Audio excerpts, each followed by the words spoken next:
ओम नमस्ते जी। आइए आज की चर्चा प्रारंभ करते हैं। शांति प्रकरण का 16वां मंत्र। ओम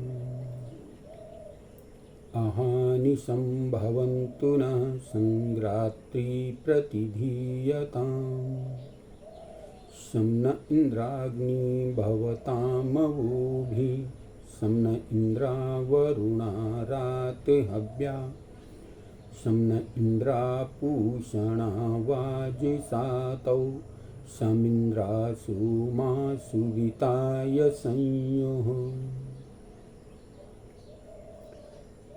अहानि दिन न हमारे लिए संभवन्तु सुखकारी हों, रात्रियां न हमारे लिए सम सुखकारी हों, प्रतिधीयताम धारण कर हुआ इंद्राग्नि बिजली और अग्नि, अवो भी रक्षा द्वारा न हमारे लिए संभवतम सुखकारी हों। रातहव्यो हव्य अर्थात ग्राह्य पदार्थों को देने वाले इंद्रावरुणों प्राण और अपान नहसम हमारे लिए सुखकारी हों। वाजसातो अन्नों की प्राप्ति में, इंद्रापूषणों विद्युत और मेघ नहसम हमारे लिए सुखकारी हों।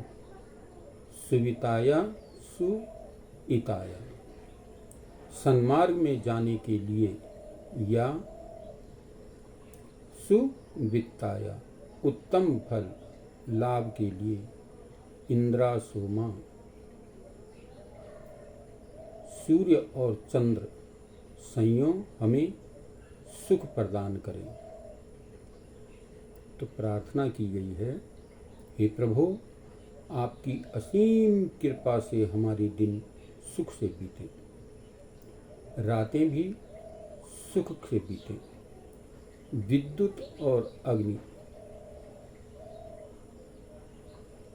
प्राण और अपान, विद्युत और मेघ तथा सूर्य और चंद्रमा हमारे लिए शांतिदायक हों। इस प्रकार से इसमें जो प्रार्थना की गई है कि जिन सब में इंद्र सर्वनिष्ठ है, इससे स्पष्ट है कि वेद में इंद्र शब्द अनेक अर्थों में प्रयुक्त हुआ है। यहाँ पर जो है परमात्मा के नाम से प्रविष्ट हुआ है कि वह परमात्मा हमें सुखकारी हो, कल्याणकारी हो। दिन हमारे लिए सुखकारी हों, रात्रें हमारे लिए सुखकारी हों, किसी प्रकार का भी हमें रात्रि में भय न हो, किसी प्रकार का जो है दुख न हो। ये हमारे लिए रात्रि और दिन सुखकारी हों। बिजली और अग्नि, विद्युत भी अग्नि ही है, लेकिन विद्युत और अग्नि प्रकाश स्वरूप परमात्मा रक्षा द्वारा हमारे लिए सुखकारी हो। ये हमारे लिए रक्षा करने वाले हों, हमारा कल्याण करने वाले हों, हमारे को सुख प्रदान करने वाले हों।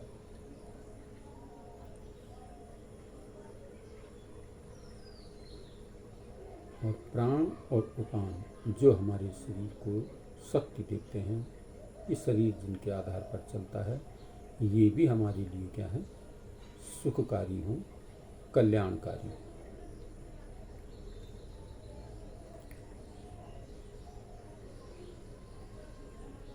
अन्नों की प्राप्ति में, अन्न प्राप्त करने के लिए विद्युत और मेघ यानी बिजली और मेघ का नितांत आवश्यक है। प्रकाश और जल, इनका नितांत होना आवश्यक है। इन्हीं के माध्यम से हमें जो है नाना प्रकार की अन्न औषधियाँ प्राप्त होती हैं। तो कहा विद्युत और मेघ ये हमारे लिए सुखकारी हों, कल्याणकारी हों।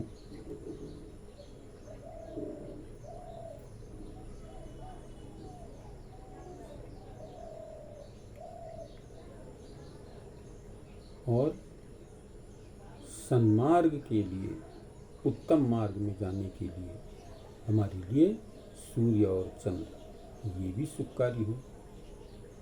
सूर्य के प्रकाश में सब कुछ साफ साफ दिखता है